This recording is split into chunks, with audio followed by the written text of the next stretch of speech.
Shalom and welcome to this edition of Revealing the Truth, where we cover the headlines, the heartlines, and biblical truth. I'm your host, the Reverend Rabbi Eric Walker, and as we do on the last Monday of every month at the 12 o'clock hour, we have Faith Blatford, our host for the Sleep Project, Better Nights for Better Days. She is the author of the best-selling book, Winning the Battle for the Night, God's Plan for Sleep, Dreams, and Revelation. She's the founder and president of Age to Come, a nonprofit organization. Faith is an ordained minister. She's a graduate of Vassar College and holds a BA in religion. She travels across the U.S. and abroad, speaking in churches, schools, and conferences about sleep and how God has a plan for your sleep. She's an author as well as a producer of instrumental soaking CDs. Her goal is to be a catalyst for radical, life-changing encounters with the presence of God, whether through preaching, teaching, prophesying, counseling, coaching, or impartation.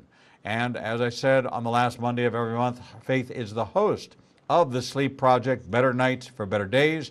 You can read more about her and her book, Winning the Battle for the Night, at www.faithblatchford.com. That's BLATCHFORD. Faith, welcome to the program. Thank you, Eric. It's always a delight, and I look forward to it with excitement. Yeah, and welcome to all your viewers and listeners. This is an exciting time. Sleep has become ever so important. I told you that I've never been one to struggle with sleep, but now new dreams and visions. I'm actually working with somebody very closely about their dreams. We've brought Marcia Dunstan on, who is a dream interpreter and has kind of like an encyclopedia of dream interpretation, which is really wonderful because we have guests, we have viewers send us dreams, and she's able to give a biblical interpretation. So between the two of you, we've kind of opened the door to getting people to get to sleep, to embracing sleep, and then having these dreams. And then we brought Marcia on to kind of help navigate, well, what does this mean? And is this a soul dream? Is this a bad pizza dream? Is this a God-inspired dream? And then all the symbols, which she has created an encyclopedia of all the biblical references to, like, every kind of animal and every kind of, so really quite a compliment to what you're doing, and very, very wonderful. Over the weekend, you and I exchanged a couple of emails back and forth, as we do always the weekend before.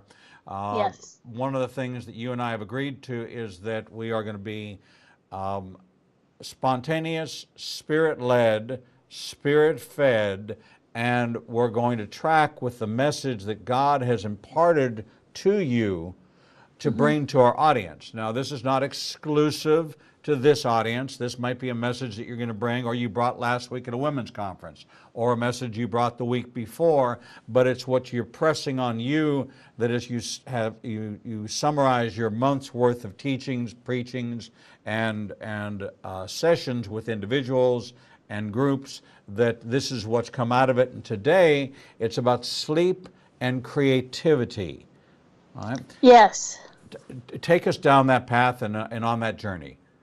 First of all, you know, sometimes when we use the word creativity, people tune out. And so I just want to say to people watching, don't tune out.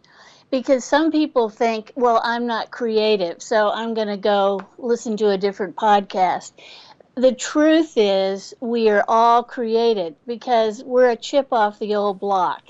And that's not being disrespectful of God, but He is our Father. And His first identification is as creator. So, you know, a chip off the old block. So the myth that only some people are creative is a myth, and that equals a lie. So that idea, well, you're either right brain or left brain, no, your whole brain.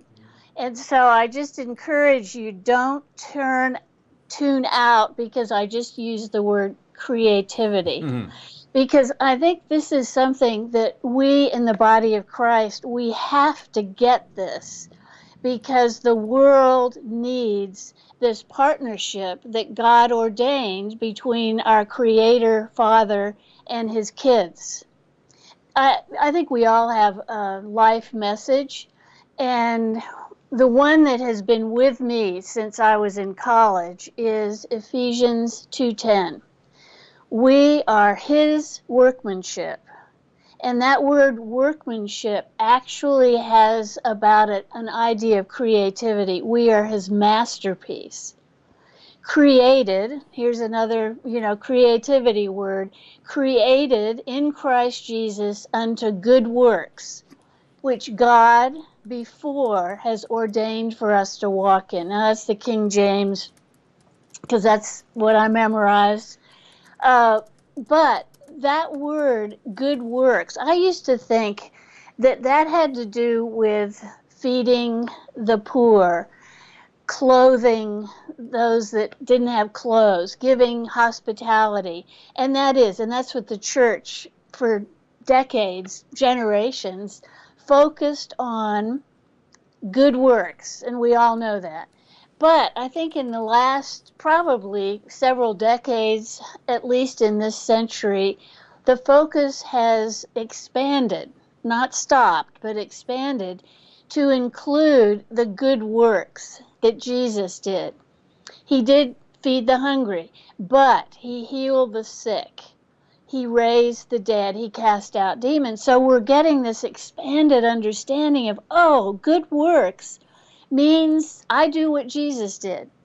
But in these last several years, as I have been working on the topic of creativity as well as sleep, I'm seeing the coming together of those, and that good works is also, if you look at the definition, where that word came from, it has to do with anything done with the hands. It is something that is creative as well as healing, as well as social welfare.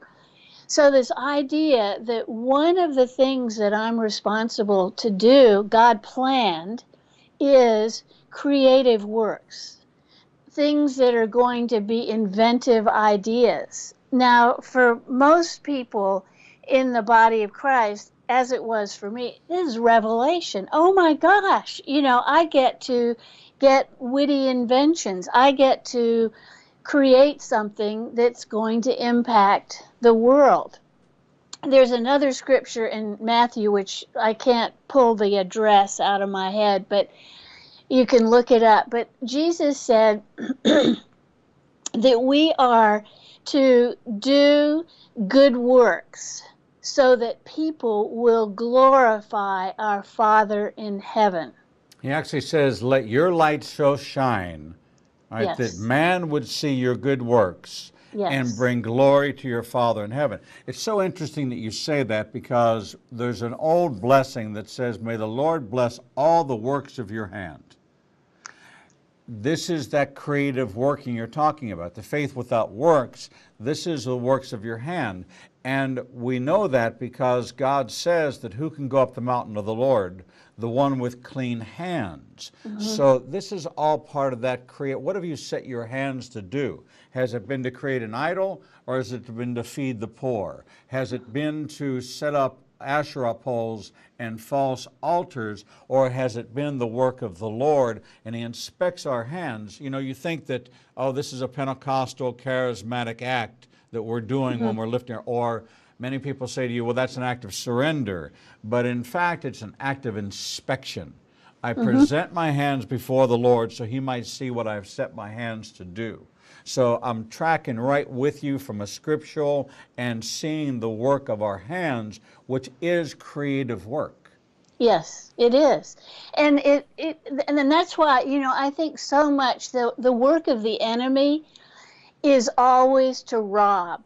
And that's why winning the battle for the night, the title of the book, that we have to take back the night, and we have to take back creativity. It's not for just a chosen few who, the great Shakespeare or the great Michelangelo or something. It's for all of his kids. And I think that when we look at the Bible, we see biblical examples. One of the greatest ones, I think, is Joseph. and he had a dream, and it was a destiny dream. But in that destiny was something that was going to impact the world of his day. You know, it wasn't just about him. And I think we've got to move past this idea that, excuse me, that dreams are just about us. We need to get healed and move on, because although God will use our dreams to bring healing to us, he's got more in mind. And so Joseph's dream, it was destiny, not just for him, but for nations. So he was put in a place where he could interpret Pharaoh's dream. God gave the plan to Pharaoh, but he gave the interpretation to Joseph. And that dream, probably one of the greatest economic plans of restoration and dealing with poverty and disasters, because it was drought. It was 7 lean years. But Joseph got the interpretation of how to prepare, and as a result, through a dream, nations were saved, people were saved. Now that, to me, that's what it's all about, of dreaming and creativity. God knows how to take care of poverty. He knows how to take care of economic situations. And I mean, don't we need that today? I mean, if you look at the news reports, I know in the United States we're, having gangbusters on the stock market, and jobs are, people are working more than ever. But if you look in some of the other nations that are crumbling because of economic problems, what about a Joseph who gets a dream and gets a solution in one of those nations? Wouldn't that be God's heart? And isn't that something that we need to press into and say, God, we want that? And I think partnering with that another is Solomon. And I love the dream that Solomon had. If we were live and I could see the audience, I would say, how many of you would love a dream like the one Solomon had, a conversation with the God of the universe, who said, what do you want? And God really is saying that to us today. What do you want? Well, Solomon said, I want a hearing ear. Now, many of us would say, I want to be healed, or I want to be a billionaire, or, whatever. Solomon knew something, that if he could hear God, he would get all those other things, because it all comes from God, who's the source. So God said, okay, because you've asked for that, I'm going to give you wisdom. You're going to become the wisest person that ever was, ever will be. And I'm going to make you the richest man. So he would have been the Jeff Bezos of his day, the most wealthy person. But the result of that was, we don't investigate. We just think wisdom is something, it's kind of a brain thing. It makes you smarter than everybody else. No, that's just ground level of wisdom. And there's a scripture, it's in Proverbs 8:12, and Solomon wrote Proverbs, and he is quoting wisdom, and wisdom says, I, wisdom, dwell with prudence and find out knowledge of witty inventions. Wow. Isn't that a gem, a treasure? That wisdom is the doorway to witty inventions. And we need a lot of witty inventions in science, in education, in government, of how to fix problems, how to fix the things that are not working. Modern day, we've seen, not just biblically, but one of the most astounding dreams that I read about. I mean, when you begin to unpack the world of dreams historically, you have to dig. You know, it's not the most best-selling book that's going to talk about this. You have to do some digging. So I've been digging. So I found out about Oliver Cromwell. And I mean, who knows Oliver Cromwell? I mean, I didn't know all the history, but he was English, lived in the 1600s in England when England was still ruled by a king. England still has a monarch, but a different form of government. And so in Oliver's day, there were just horrible kings and the people were oppressed. And so Oliver had a dream. And in the dream, a woman, a very large woman, came to him and said, "You are the most important person in England." Well, he woke up, and at the time, I mean, I don't think they had pizza in that day, but he probably thought too many lentils or something. Right. Because it made no sense to him given his station in life and what was going on. The king was the most important person in society. Well, a number of years after that, there was a civil war in England, and the result was because of Oliver's position in this revolution, he signed the death warrant for the king. And with that execution of the king, the government in England changed. And Oliver Cromwell was installed as the protector of all of England, Scotland, and Ireland, and a whole new form of government was established that has continued to this day.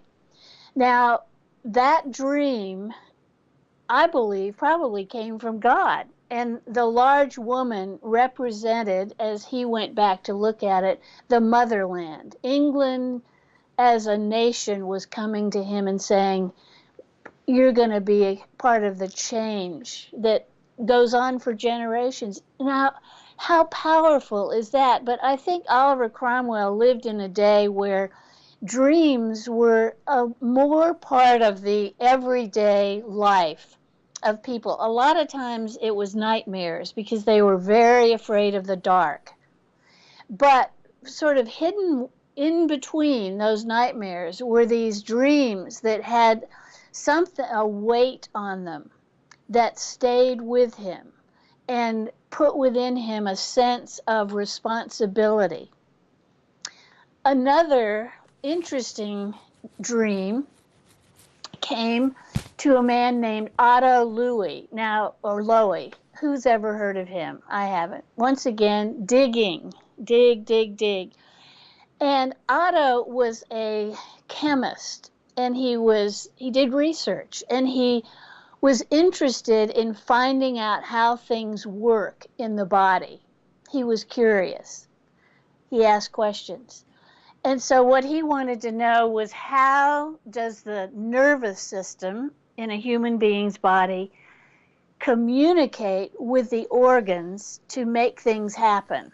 And I mean, God has designed us intricately, very complex, but he's willing to share that information. So Otto worked on this for years, trying to find the answer to this mystery. Well, one night he had a dream, and he scribbled something in the middle of the night. Note to self, have a notepad and a pencil by your bed.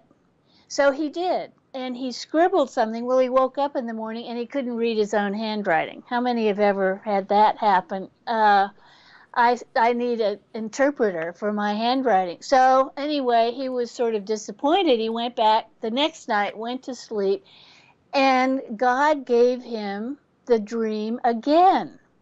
And this time, as soon as he woke up in the morning, and this is a key that we'll talk about probably in the second half of this, he laid in bed and he just pondered for a minute, and he allowed that dream to come into his conscious mind, and he wrote it down. And what it was an idea for an experiment a test to run on an idea that he had had 17 years before. So this had been incubating in him of, okay, this is my hypothesis. And the hypothesis was that a chemical was released in the body to the nervous system that was the transmitter to the organ. So in the dream, he received a test, an experiment. He got up, went into his laboratory, set up the experiment, and there it was. He ended up winning a Nobel Prize for this discovery because it enabled physicians and scientists to know how the body works, to make it work better, and to fix it when it wasn't working through drugs and chemicals and treatments. So, one man and one dream impacted the entire human race from that point on. It's so interesting you talk about this, because the core of all of this is the battle for the night. Mm-hmm. If Otto Lui, if Oliver Cromwell, if King Solomon, if Joseph were not put themselves in the posture of being in this unconscious, connected state to the Holy of Holies, mm-hmm. then God would not have been able to impart to them.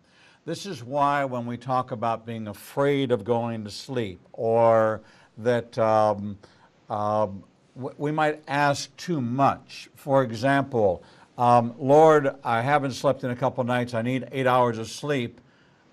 But if there's something you want to impart to me, not my will be done, your will be done, and then all of a sudden you're waking up all night long because you've opened the door for the Lord to speak to you, but it's kind of a simple request, I just need to sleep tonight, can I talk to you tomorrow, is okay for you to ask the Lord, hey, can we not have a conversation tonight? Can I just sleep tonight?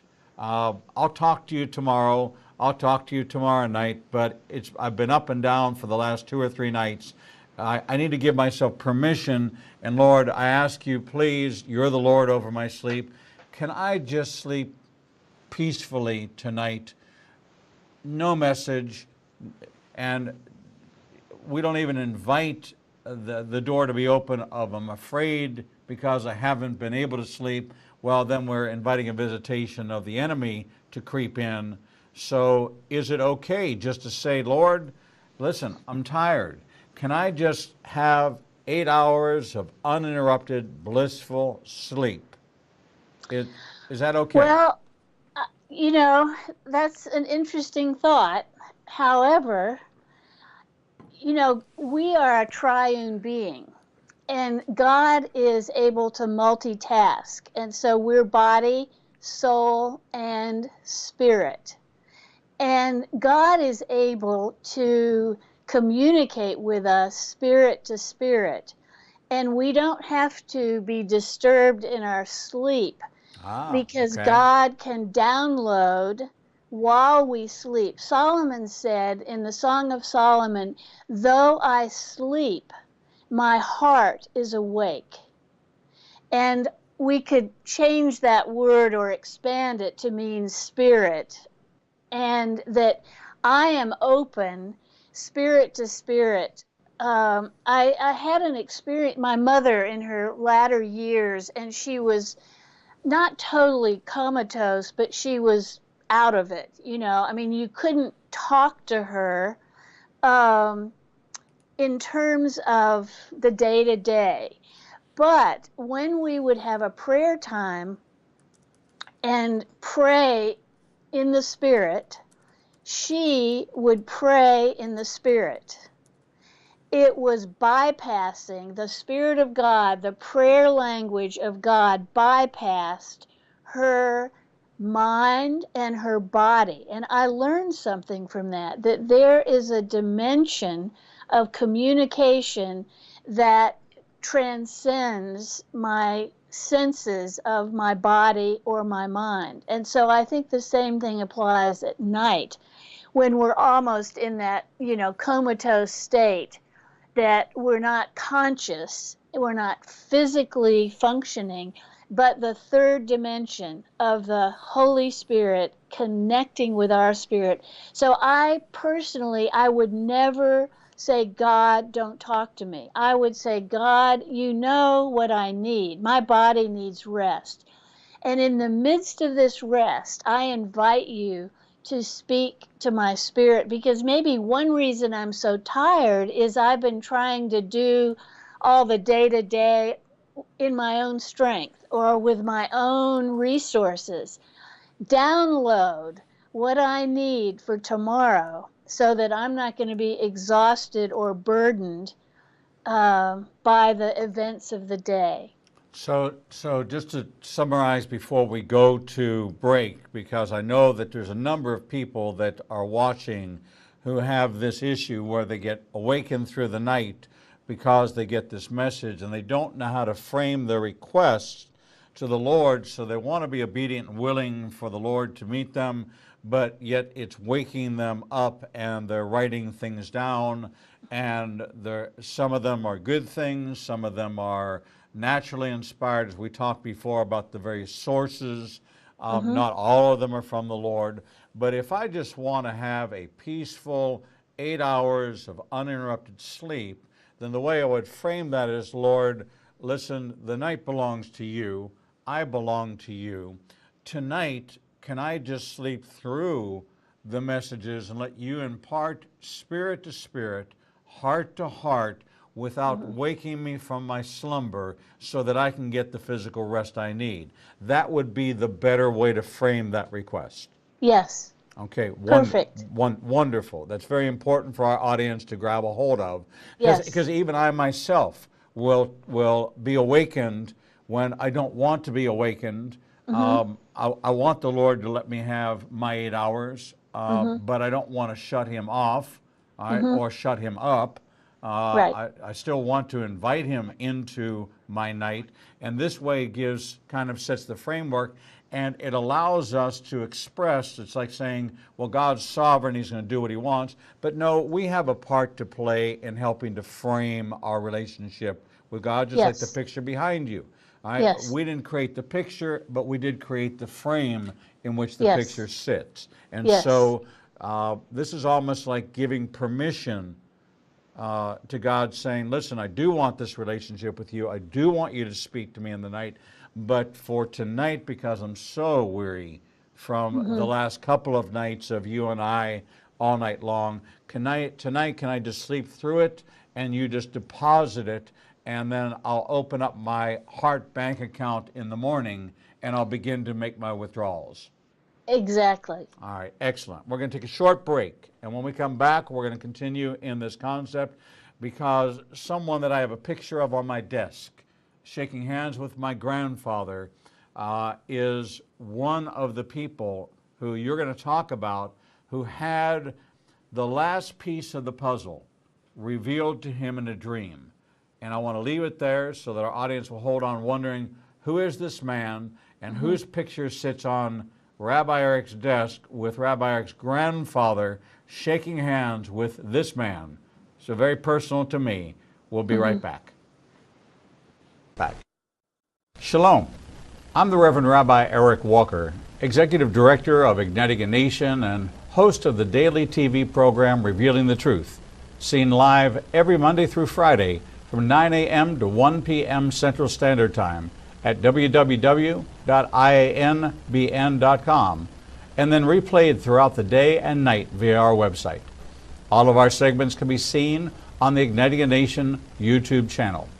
Since our launch in January of this year, we've expanded our global reach to over 54 countries with a social media following of over 125,000. Our commitment is to bring you the most in-depth interviews with authors, subject matter experts, and thought leaders from around the world.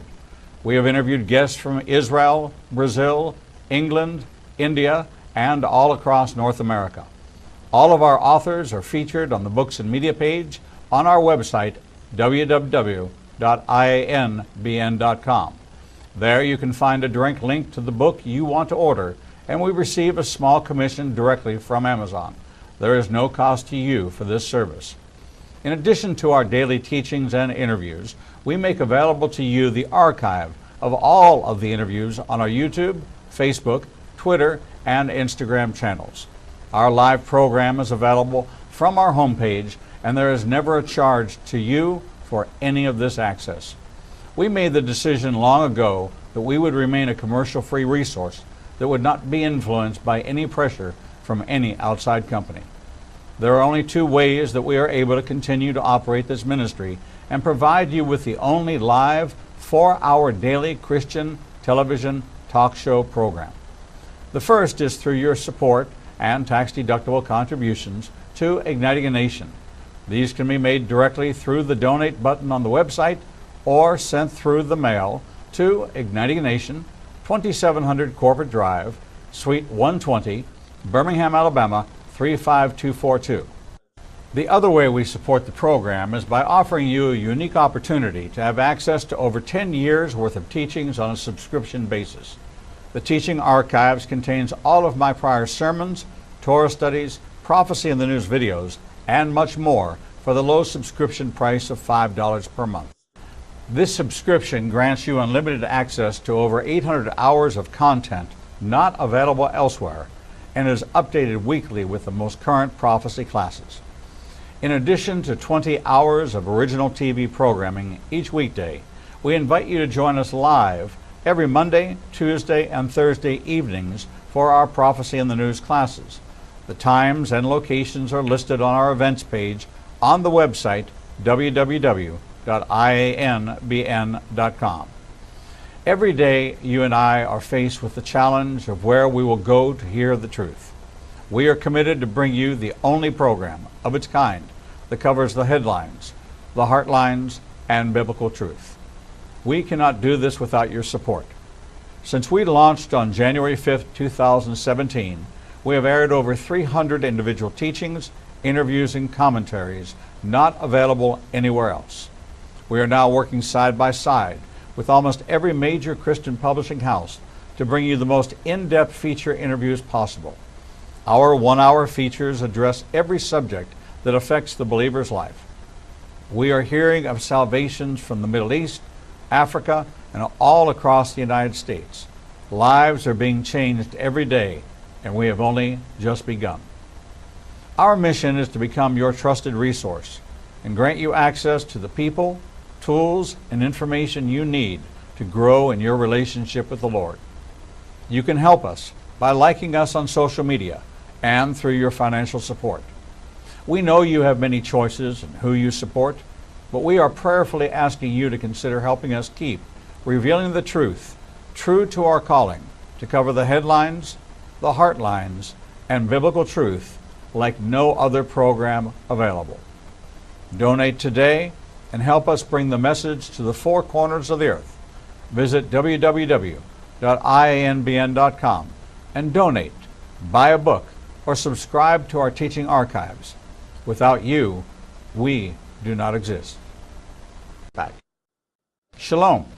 I'm the Reverend Rabbi Eric Walker, Executive Director of Igniting a Nation and host of the daily TV. Shalom and welcome back to this edition of Revealing the Truth, where we cover the headlines, the heartlines, and biblical truth. I'm your host, the Reverend Rabbi Eric Walker, and we are pleased to have you return to Winning the Battle for the Night, the Sleep Project, Better Nights for Better Days, with our co-host, Faith Blatford. Faith, welcome back to the program.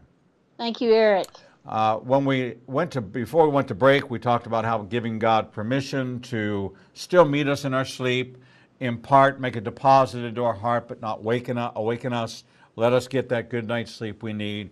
Wonderful, sound piece of advice. But before that, we were talking about Otto Lui, Oliver Cromwell, King Solomon, Joseph, and how God imparted various dreams and visions to them and secrets and wondrous things to them.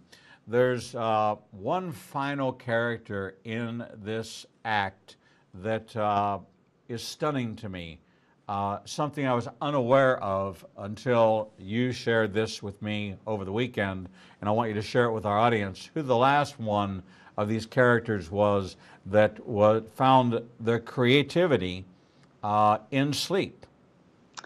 And once again, this is an impartation that I believe came from God and has impacted every single one of us. If you have a GPS that you use on your phone or in your car, it's thanks to God revealing this truth, this mystery to this man. And the man was Albert Einstein. And we all know him as the one who discovered the theory of relativity. Well, it's something he worked on for years and years and years and years.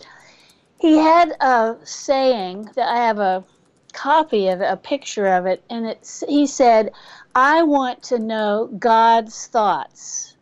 The rest are details." Now, the Bible says God is going to allow his rain to fall on the just and the unjust. I don't know that Einstein was a Christian. I'm not sure how deep his faith was as a Jew, but I know that God delights when anyone says, "I want to know God's thoughts." And God says, okay. So Einstein did the hard work. I mean, these great discoveries, it's not just a eureka moment where we get the download and we haven't done our part. Einstein did his part, but there was a missing piece to this theory. And in a dream, he got the missing piece. Now, you won't find this. I was reading an article somewhere and I saw one sentence. Well, I did my research and I found a biography of Albert Einstein, a big, thick biography, and hidden in the pages, one sentence, because, you know, the scientific world is not, they're not about, yes, we're going to get the answer through dreams. But it was a fact, and it was in this very authoritative biography. So I have to take it, even though you can't find this if you just go through an encyclopedia or Wikipedia, God gave him the final, the ta-da of the theory of relativity, and the world changed, didn't it? And that takes us to this idea that we as God's kids are meant to steward the earth. Psalm 115 verse 16 says, "The heavens belong to God. The earth has he given to man." And when you look at the entire universe and then you see the earth in comparison even just to the sun, but then you take it out to some of these other huge stars, we're just a speck. So God hasn't given us an enormous universe to govern and bring heaven to earth. He's just given us the earth, but that is our stewardship, and we will give an account. And so to point the finger and say, well, it's their fault that we're in such a state, you know, when we point, 3 fingers come back to us. So to accept our stewardship of the earth is really the first step in getting this flow going between us and God through dreams and revelation. Because if I look at the world, the earth, I think, my gosh, I need help to make some changes here. Otto Lui made a statement, and I believe we need to agree with him and partner with the statement. He said, "Let us learn to dream." Let us learn to dream. Now, I had never thought of dreaming as something that I could learn, that I could fertilize the night and the dream season. And so he was not a believer that I know of. He could have been. But this idea that there's something that I can do to make this happen on a more regular basis. And so the first step is I have to realize that I need dreams. If I'm going to steward the earth, I need help. And God is willing, he's shown his willingness to download wisdom for witty inventions, economic plans. So that's really the first step. And then I need to renounce the lie that God is going to give big world-changing dreams just to important people or educated people or people with money or position. That's a lie. And there's a wonderful story, and I can't go into all the details, but Well, a let lady... me stop you there, because God says that God is no respecter of persons. And so this applies to the dream world as well. Yes. God is not a respecter of persons. So this was the issue of the Pharisees trying to elevate themselves above everybody. The position of maybe some world leaders or some religious leaders who try to elevate themselves above everybody. God is the God who loves us all. God is the God who's willing to impart to all of us. And this is reinforced in your message that you need to renounce the lie that God only gives dreams to important people. That is not the case. We use important people maybe as an example, but it is not exclusive. Exactly. Okay. And in my book, I talk about a lady named Madam Walker, African American, who because of a dream became the first African American millionaire. And time prevents going into the story, but read the book and it's a fascinating story about Madam Walker.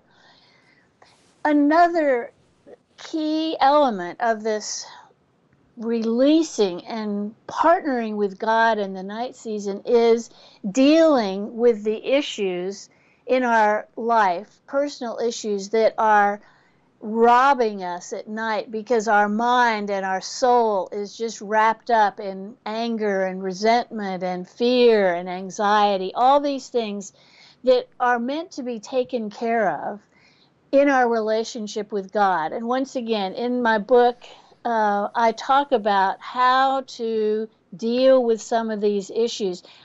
I think that the enemy he doesn't get upset if we deal with some of our issues, if we're dealing with them at night and we're robbing God of this really important time of downloads and revelation. So let's deal with our stuff.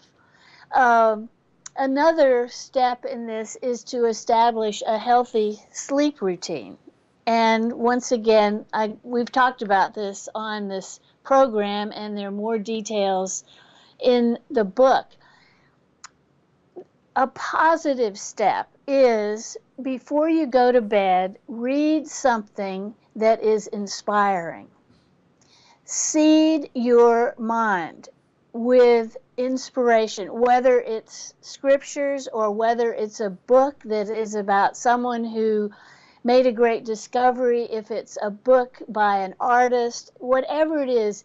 If you are wanting to seed the cloud, so to speak, to get an answer or input from something you're wanting to work on, read something that's inspiring. And, I read spy novels and all that, that's my winding down time at night. But as I began to think about how do people learn to dream creatively, someone suggested read something inspiring. So I'm going to add to my shelf by my bed some inspirational books. I haven't picked it out yet, but I'm going to. Let me recommend one to you, The 7 Laws of Abundant Living, written by me.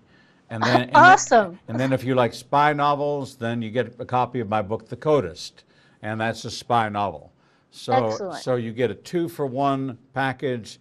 Just go on Amazon and get both those for yourself, The 7 Laws of Abundant Living and The Codist. And we'll take care of both your needs for the excitement and for the inspirational. Excellent. Excellent segue. Another step is to go to bed thinking about something that you have a question about.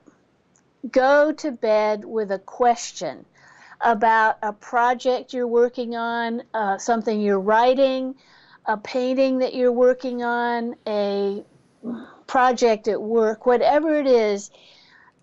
as you go to sleep, pose the question about that topic.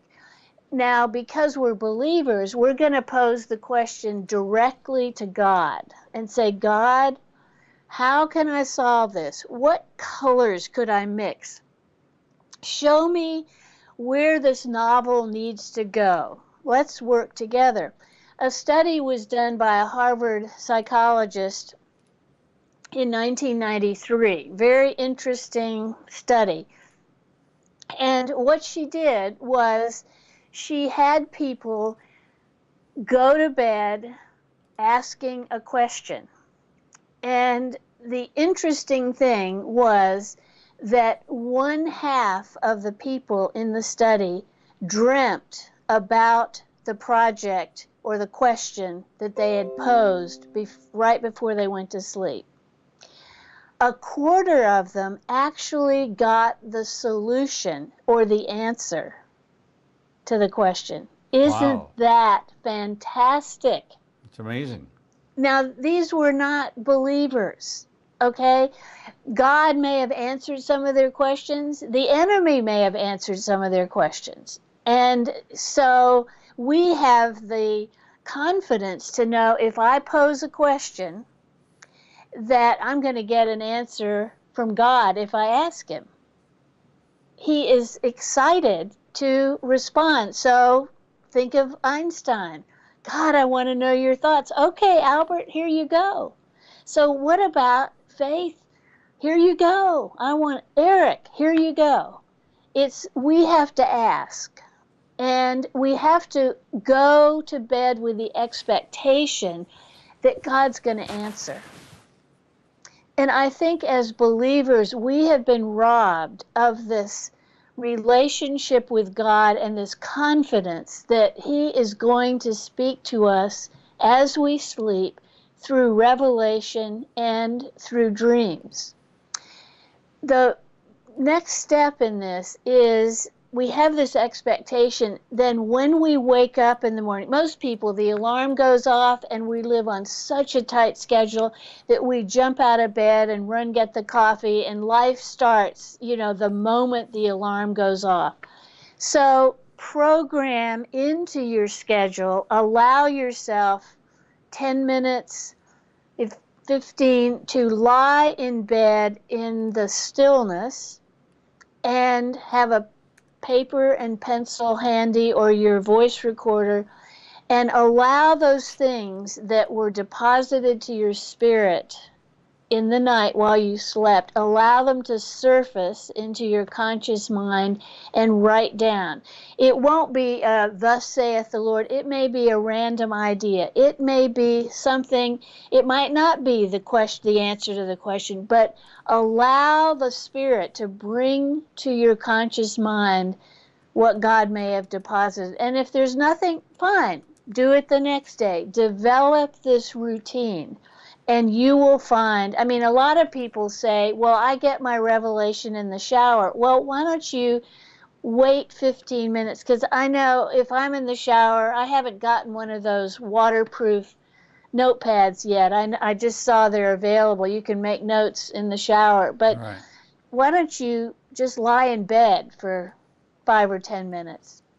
And I think the last point in this learning to dream is to be committed to do something with what God gives you. And this takes us back to the first step, which is acknowledging and committing to stewardship. Because God gives us things, the men with the talents. God is going to impart to us through the night as we learn to dream.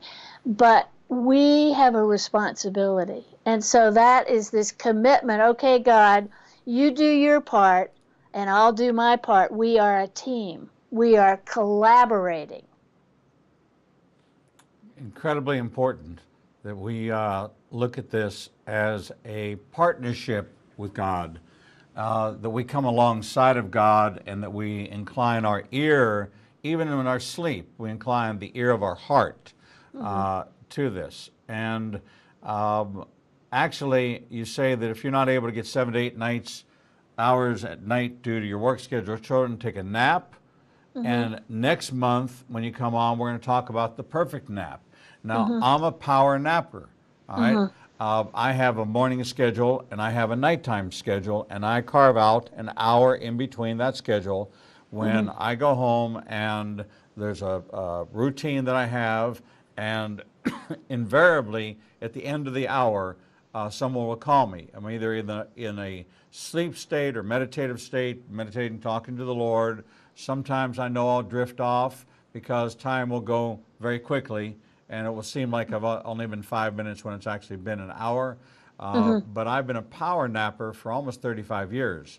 And I have the stamina and the strength of a person half my age, and I attribute it to this refreshing, this renewal, and this remarkable experience of winning the battle, not just for the night, but winning the battle for sleep. Yes. So I just find that it's restful, it's refreshing, it's renewing, and it gives our audience some excitement. That here on this program, on the last Monday of every month at the 12 o'clock hour, is Faith Blatford hosting the Sleep Project, Better Nights for Better Days. And I can assure you that if you have good nights, you're going to have good days. If you have good sleep, the day is going to be better. You're going to be stronger and more capable of handling whatever the Lord has in store for you. There's an old expression, the will of God will never lead you where the grace of God cannot keep you. You get that grace oftentimes in your sleeping hours when He imparts to you that grace, that extra portion. You ask for a double portion, an extra measure of grace, mercy, and favor.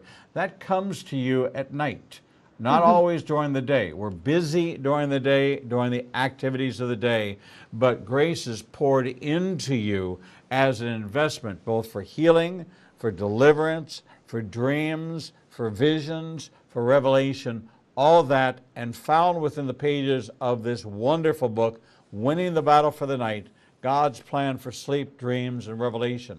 I want to encourage you to visit our website, ignitinganation.com, click on Books and Media, and click on the book cover of Winning the Battle for the Night. It'll take you right to the Amazon page. You can get a copy there. And to follow Faith at www.faithblatchford, BLATCHFORD.com. Faith Blatchford, always a pleasure, always a privilege and a blessing to be with you. Thank you for hosting this hour with us here on Revealing the Truth. Thank you, Eric. God bless you. We're going to take a short break, and when we return, we'll bring you the next edition of Revealing the Truth.